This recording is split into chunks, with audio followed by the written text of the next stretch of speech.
Yo, what is up everybody? Jumping here, and I am back with the Trespasser DLC for Dragon Age Inquisition. Well, a lot has changed. Now this is going to be part 3. I actually was able to upload 2 parts of my original Let's Play, and then my computer died, and the final 3 parts I recorded for that were lost. I got everything else off my old hard drive, no problem, but for some reason those 3 videos were screwed over, and I knew that my original series was pretty much done for. So this is going to turn into more of a walkthrough now, and it's kind of good because I could share all the little secrets with you guys because I have a better understanding of things. And certain things have changed, like for example, Cassandra is now the Divine. I like her as the Divine a lot better than Liliana or Vivian. Liliana is way too liberal for me. She wants to change everything. Vivian is way too conservative for me. She wants to keep everything the exact same. So I think Cassandra's the best because she's a moderate. Also, I can talk to Iron Bull, which I am going to go and talk to him real quick because I never got to see that dialogue before. And I know why I wasn't able to talk to him before. Basically, throughout the main game, you will get a companion quest for him, where you have to choose to either sacrifice his men or save his men. If you sacrifice his men, you can't talk to him. If you save his men, you can talk to him. And this will actually affect the story of this DLC as well. I'm not going to spoil anything, but it does affect the story. And I will talk about it once I get to the point where it will affect the story. In fact, I'm not going to spoil anything, but once something is revealed, I'll actually give you guys some background and some lore on it. In my original series, it was pretty funny. I would sit there for, maybe a couple minutes talking about lore and speculation, and then several minutes later, it would be revealed and confirmed by BioWare what I was just talking about, and it was really, really ironic. Okay, well, I'm going to be playing on my new build, my Artificer, aka the Artificer, and this is going to be on Nightmare difficulty. I done goofed right there. And I'm also going to be using the trials. The only 2 I'm not going to be using is rub some dirt on it, makes your healing potions useless, and travel light, which makes it so that they take away all the resupply crates and stuff. Now, the whole playthrough, I used this no problem, but for this DLC, I feel like this is going to screw me over. Another one I don't like is take it slow, but I figured out that there is a hard cap level in this game of 27. I did not know that, which is kind of disappointing. Also, approval rating, it does not matter for this. I don't think you get any approval rating. Alrighty, well, let's go ahead and get started. Now, when I originally did this DLC as a Reaver, I found it to be extremely challenging. It's going to be interesting to see how this build is going to do, but overall, this DLC was fucking hard, man. Now, one thing I'm also going to do real quick is buy this ridiculous weapon. This thing costs 184,000. I don't know how you would ever be able to buy this legitly unless you didn't buy anything throughout the entire game. But yeah, this weapon's really cool. I want to try it out because it seems interesting. It has a unique effect on it. It says chance to bind enemy with evil eye. Alright. Also, it has 46% heal on kill, which is also really good for like a Reaver. I wish I would have been able to buy this and try it out. Now, if you want to know how did I get so much money, it was because I just duplicated a whole bunch of items and I sold them. Now, one thing we're going to do as well, we're going to actually go and collect some paintings. This is going to give us +2 strength for each painting. There's 5 of them. The first one's right here by the storage and also right by the tavern where Iron Bull and Sarah is. This one is in there as well. So there's 2 of them right here. There's going to be one more a little bit later, right by Vivian and the baths. And then we're going to get 2 more after that once we actually start this DLC mission. Now, in the first 2 episodes, it was nothing but dialogue. So I pretty much caught up to that point. I talked to everybody besides Iron Bull. Now we're going to go talk to him, and then we're going to actually start the DLC. So there we go. Now, another thing I want to quickly talk about, there is a really annoying and frustrating side quest where you have to capture spies. I made a video on how to make that a lot easier, so if you guys haven't seen that yet and you're interested, I would highly recommend to go watch it because trust me, the first time I did it, it took me well over an hour to actually catch all those guys, and it was extremely frustrating, so I figured out a way to make it a lot easier. Also, I already collected all the dog bones. I just need to turn them in. So let's go talk to Iron Bull real quick. What's up, fool? How you doing, brother? Your worship, I'm glad you're here. Listen, I need you to keep the chief distracted while we sneak this dragon skull through the room behind him. Well, okay. Wait, what? It's for his birthday. Do Canary even have birthdays? All right, here he comes. Just keep him talking. He loves talking. Hey, boss. Good to see you.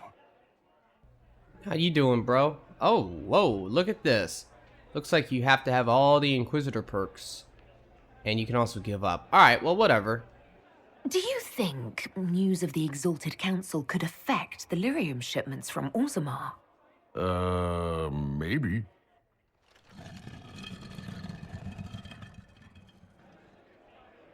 It's good to see that the Veil has largely healed, now that most of the major rifts are closed. You might think otherwise, but the Veil isn't technically a physical barrier. It's more like a magical vibration that repels the Fade. Huh. He could care less. What? How did that even happen? It's fascinating to see the remnants of Syrian culture here. Most of it was deliberately erased during Orlesian unification under the reign of Mafarath's son Isarath.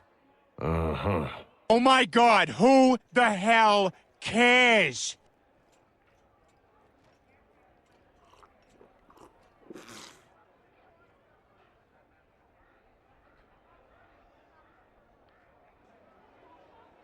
Did you know that Ferelden has its own names for lords? The country is divided into Ternes, governed by Terns. Inside those are cities and Arlings ruled by Arls, and then there's the Banorn. It's a large area of countryside ruled by multiple bands. Good to know.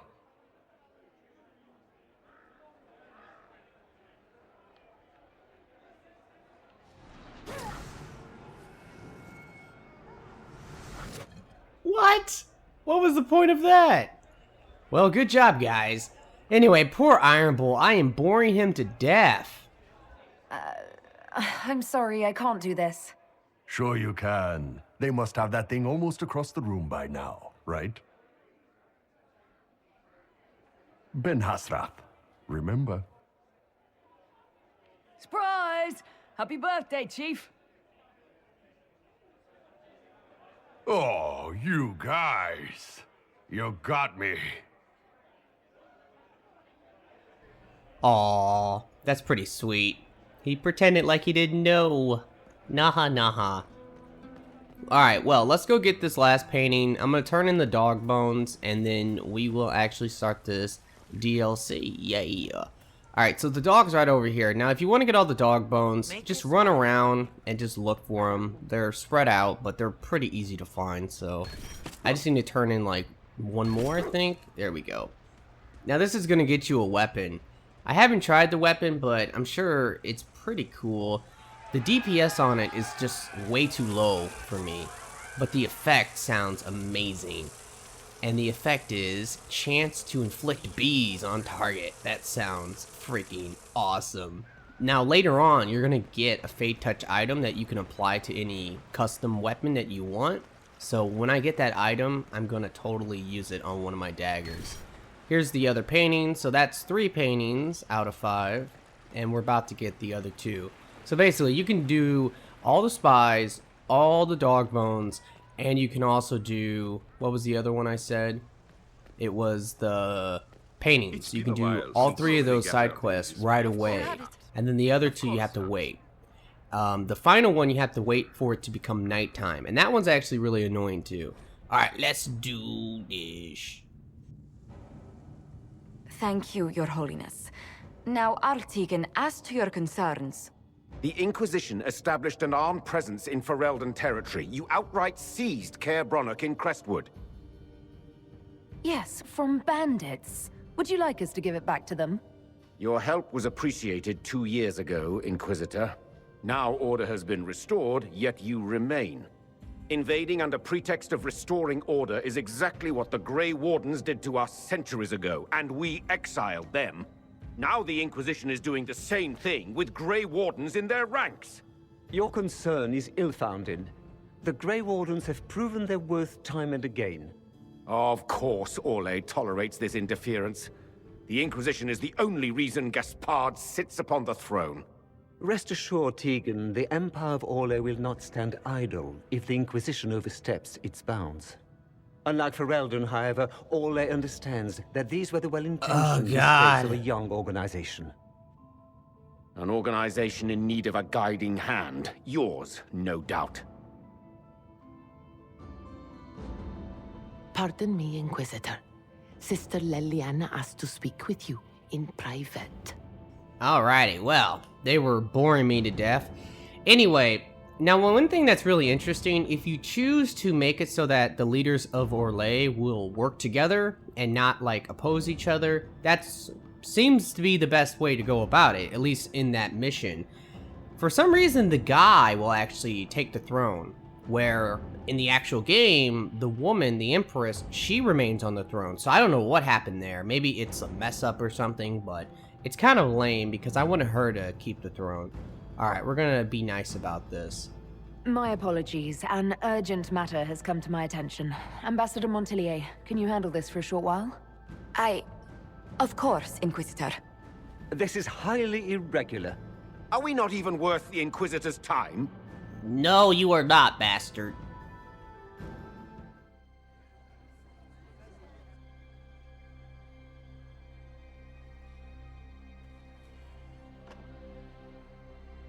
Inquisitor, I thought you would want to see this.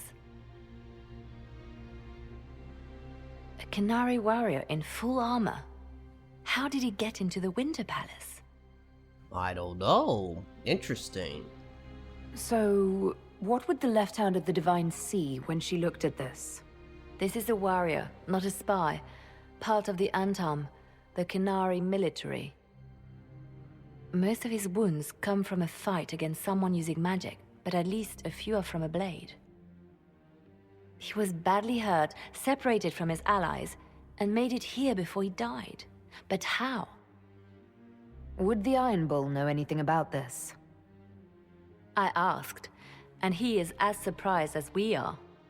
Since becoming Talvashoth, he has had no contact with his people. He seems frustrated at not knowing more. Deadly mysteries at the Winter Palace. Throw in a Hulla statue and some Caprice coins and it's just like old times. Can Josephine manage the diplomats while I look around? She will be fine. It's all speeches and posturing for the first few days anyway. I will ask Divine Victoria to call a recess for now. I will also have our friends ready themselves for battle if need be. You think that's likely? I think the Exalted Council may be more exciting than we expected. Well, hell yeah. Alrighty, well, we have to look around. Now, one thing that's interesting, because Cassandra is the Divine, I know that you can still use her in battle, but you would think that would be a little bit, like, weird, because what if she would die, you know? That would be horrible. Okay, so what we have to do is we have to come over here, and we have to follow the blood, and we have to climb up. Oh my god, he went up here. Now, there's an item over here. I've already ran around and collected everything, but there is an item on top of this thing, and it's a bitch to get. Oh god, oh god, oh god. It's so scary. Okay, you just have to walk forward now. Oh, I'm scared. Now what's messed up, I remember this not really being anything important. Let's see what it is. But I really do remember it not being anything too important.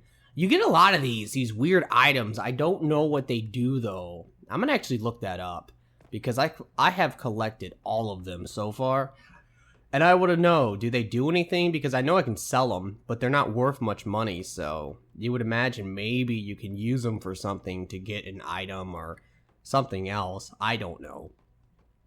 Alright, now the last two paintings are actually up here. They're giant paintings. One's right here, and the other one is over here. So let's go ahead and grab that. Come on, give me it. Fuck, this one's a little bit annoying to get. There we go. Naha, naha. And look at that. An active Illuvian. If I'm going through it, I'm not going alone. Oh, man. Okay, there's another item. Those are worth a lot of money. Alright, let's do this. This is the crossroads. Morrigan brought me here while showing me the Illuvians. I'd forgotten all the colors. Oh man, alrighty, so we are at the crossroads. If you come over here to the left, you can get an item. This is for one of the side quests. Alrighty. Whoa, wait a minute. Oh my god. That is a sick looking armor. It's pure gold. Holy shit, I have to look at this. Oh man, the Divine. 12% melee defense, 12 willpower, and it also has Silverite on it. Gain 5 guard. Yo, that's pretty badass. Unfortunately, my custom armor is much better in my opinion. I like the Silverite, but I much more like the Pool of the Abyss, especially since I don't have Solus anymore. Also the helmet. What does this helmet do? Oh, that's pretty good too, honestly, but this one's better. More critical chance. Now, I'm going to equip this weapon, but more than likely, I'm going to probably use my custom weapon. This is the Axe of the Dragon Slayer, I believe. And this is a really good two-handed weapon. If you just look what I have on there, that's, like, incredible.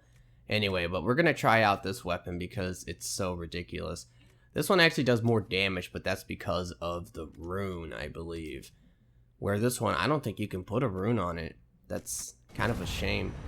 Okay, so if we run down, I think we can get some dialogue if we run down here and we investigate this mirror that's not activated. What the hell? Let's check it out. Judging by the bloodstains, he tried to get through here. Is something wrong? This mirror doesn't look broken, but it's inactive. Maybe there's a way to unlock it. Okay. Now there's another, well actually there's two more mirrors we can get to right now. One that we have to go through and another one that's a bonus one. So we're gonna go through the bonus one. It's on the right. But let's check this out first. Oh man. The blood trail leads to this mirror. Let us see where this Kunari came from. Okay, we will. But if you run over here, this is a little bit of a secret, and this is a real bitch. But let's do it. Alrighty, well, we're about to do our very first bonus little area, and these are a bitch. I remember having a lot of trouble doing these areas because some of the monsters you have to fight here is ridiculous. At first you think, oh, it's just gonna be like a normal battle. Then you quickly realize it's not a normal battle at all. Okay, now trust me on this. This might seem a little crazy, but I'm actually gonna go ahead and use some potions just because of how ridiculous this can be. So we're gonna use some regen potions on our mages, and I put some rock potions on my other people. Here we go! Now, one thing I really want to talk about, I didn't talk about this in my build video. I didn't actually know about this exactly. Well, I kind of knew something was up because I noticed that on this Artificer, or Artificer, whatever, you know what I'm trying to say here, that I just would do like extreme damage, you know? And it was kind of insane. Like for certain attacks, like something like Shadow Strike, sometimes will hit for about 5,600. Other times it will hit for 18,000. And I'm like, something's up. What's going on there? Why is there such a huge difference between those two attacks? Also with Death Blow, that's another thing I would notice. Sometimes when an enemy would be half health, I would hit them for about 7,000 times 2. Other times, I would hit them for 26,000 times 2. I mean, that is insane. So what I have kind of figured out is that it's throwing knives, believe it or not. And these items are really good, okay? I'm about to equip that, like, right now. Anyway, throwing knives are insane. Now, I don't know if this is a bug, but if you read the power, it sounds like it's talking about throwing knives themselves, but this is the upgrade. It's from the vanilla game. And when you read that, it sounds like it's basically saying that if you hit one target with multiple throwing knives, it's just going to do more damage, okay? It's going to stack. Well, I think this might be bugged or something, and it applies to your other powers. Oh my god, I mean, it's insanity. Because like I said, if I do throwing knives and then I do Shadow Strike, I'll hit enemies for like 18,000 damage. If I do throwing knives and then I'll do death blow, I hit them for like 26,000 damage on the first hit. And then the second hit, I don't know how much that hits for, honestly. It could hit twice for the same amount, but it hits really, really hard. So, I don't know. Something's going on there. Okay, now there's going to be some dialogue. Like, along the way, my companions are going to talk, and my Inquisitor is going to talk. Unless I deem it necessary, I'm probably going to have the volume turned down because of combat and stuff. And more than likely, I'm not going to turn it up for like every little bit of dialogue. If there's like a crucial moment, I'll make sure to turn it up and you guys will hear it. Like right here, I'll make sure to turn it up because we're going to examine this dead body. Yeah, buddy. Another Kunari, dressed like the one in the Winter Palace. They must be from the same faction, both girded for war. Now there is a secret behind here, but there's nothing we can really do about this right now, so we just have to remember it and come back later. But you can get an item. In fact, I believe you get one of those belts that are like super good. The enhanced versions of the belts are really, really good. There's another thing too we can't get right now, we have to wait. But yeah, there's new belts they added which will increase elemental damage. Okay, so if you wear the fire belt, you're going to do more fire damage. If you wear the ice belt, you're going to do more ice damage. You get the idea. Well, the enhanced version of it is super good. I've been using Fire Mine on my mages with that belt, and it hits for like 21,000 damage. It's insanity. More than likely, though, it's because when I use it and I'm controlling my mage, I'm using it right, and I'm like point blank, and I'm hitting them with multiple fire mines, because now you can literally create 3 fire mines in front of you, and if there's a lot of enemies around you, you can do massive damage with a mage, and it just makes the mages so much better. Oh shit. What the hell? Scorch marks everywhere. This is the work of a mage. The expended energy is remarkable. I'd say the spell was cast within the past hour. We need to find out why these Kunari were here and who did this to them. Oh, you don't say. Alright, let's go on through. Oh my god. Anyway, we're about to get some secrets here in a moment. Look at that. Over there, Kunari. If we want to know why they're here, we've got to get across to that island. Wow, that's actually really cool watching like that little fight.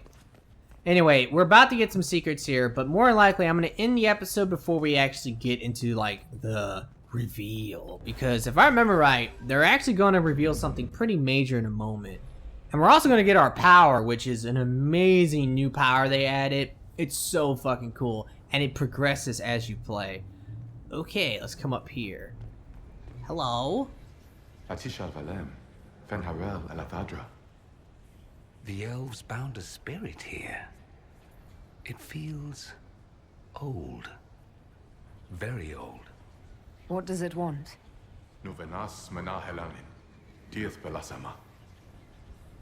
I'll try Elven.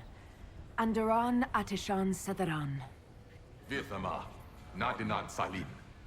Anyway, let's do this. I'm gonna always start my battle now with throwing knives because it's so ridiculous. Alright, boom, boom, boom, boom, boom. Oh, I messed that up. Whatever. Eat that, bitches. How y'all doing? Yeah, bitches. What up? Fucking build is so OP, man. Oh, you're trying to run away, huh? Eat that. Oh, you bastard. Die. Oh, you didn't die, you prick. Okay, let's mess this guy up.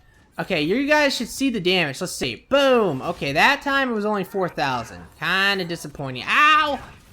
There we go. 17,000. It's a lot of damage. It normally doesn't hit that hard, I'm telling you. That spirit considered us intruders. It must have been set to guard something. Oh, okay. Anyway, let's go ahead and look around real quick. Actually, more than likely, I'm probably going to end the episode. I don't know. Let's think about that for a second. Okay, I'll go through here and then we'll end the episode. So let's do this. We're about to get our new power in a moment. Okay, if you guys want to read that, go ahead and pause it. Ah, my hand. That was like Veilfire. It claimed This was a refuge for elven slaves. This whole valley was a sanctuary created by the dreadwolf Fen'Harel. This doesn't make sense. In Dalish legends, Fen'Harel is our god of misfortune. Well, maybe your legends are wrong. Anyway, Fen'Harel is the Dreadwolf, and I think we all know who the Dreadwolf is. Anyway, so let's go ahead and run over here. Like right now they're talking. I'm probably just gonna have this turned down really low because it really makes me mad, like when I'm talking and then they start talking and then I have to shut up. It fucks me up real bad, so some of the dialogue I'll probably like eliminate, so I apologize for that. Oh bad. Wounds on the back, no blood on his sword. Someone took him by surprise. This can't have happened too long ago. The blood's not even dry. You know what? I think that's a big circle down there because we actually need to interact with that right there, which we're going to save that for the next episode. Although I will talk to Dorian. Here we go again. What a change of pace from the Winter Palace. A clear sky, a beautiful view, and yes, fields and fields of stripweed as far as the eye can see. Strip what? Terrible stuff. Looks like grass, stings like a knife, and causes sores if you so much as brush against it. So, of course, everyone in Manrathus insists it makes a very decent tea. Well, alrighty. Okay, that is a beautiful fucking view. I have to use that. Ah, why can't I get any, like, sunlight on my face? I want sunlight on my beautiful face while looking at the beautiful view. Okay, that's good enough. Ah, the view's not as good. Okay, let's get right over here. There we go. That's good enough. Anyway, guys, I'm gonna end this episode here. So I really hope you have enjoyed it. If you have, will you please like the video for me? Be sure to subscribe. And I really do hope that everyone has a very nice day. And peace out.